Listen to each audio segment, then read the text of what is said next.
po sa lahat! Welcome to my vlog and this is Grizzly. Today I gonna make mashed potato. As we all know, this is very simple and easy to make.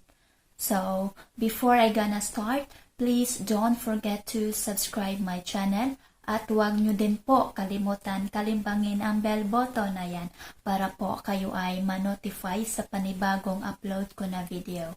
So, hindi na po natin papatagalin pa and let's go to the kitchen.